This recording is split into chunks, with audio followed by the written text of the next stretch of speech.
Well, warmer weather is moving back into the area today, way above normal temperatures for the foreseeable future, and it's all playing into what's increasingly looking like a Christmas rainstorm.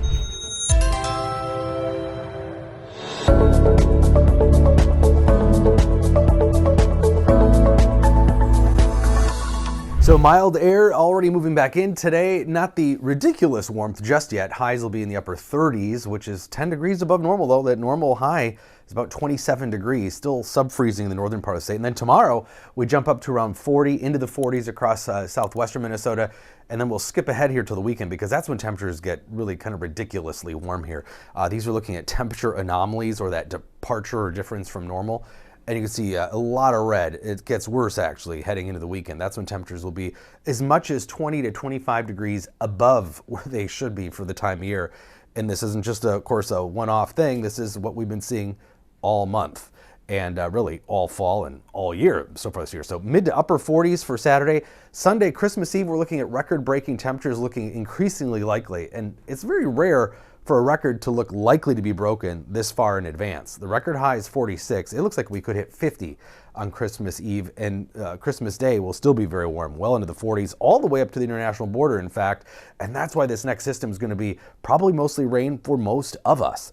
Now, this is the Canadian model. It's an outlier for sure, but it has a high of 59 on Christmas Day.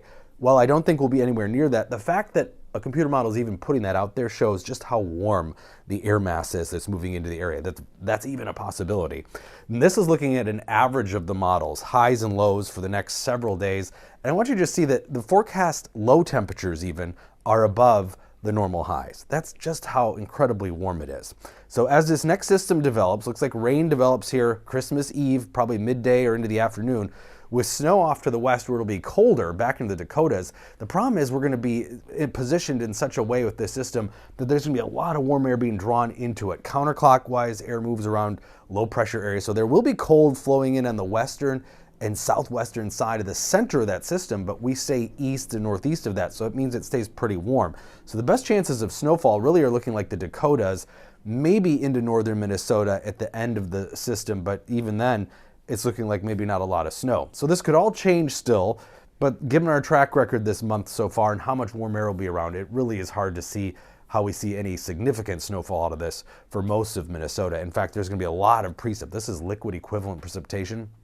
1/4 inch to 3/4 of an inch of rainfall is possible. And this is comparing the American and European models. There are some differences. We're not talking about differences in terms of rain or snow, but really how long of a rain event will this be? And do we get into sort of the dry part of the storm? Because it looks as though there's going to be two separate areas, a northwestern area and a southeastern part of the storm. And in between, there could be a wide gap where you don't see as much of the steady precip, which could cut back on the amounts of rain that we see. So those are some of the things that we're watching. But today, getting close to 40. Again, the normal high is 27. We'll be into the 40s the next foreseeable future days. And in fact, I do think, as I mentioned, Christmas Eve, we could hit 50. It's never hit 50 on Christmas Eve. And that's even with rain developing, not with sunshine. That's how warm the air is being drawn into that storm system for Sunday, Monday. And there really still is no cold air in sight, even looking further into next week.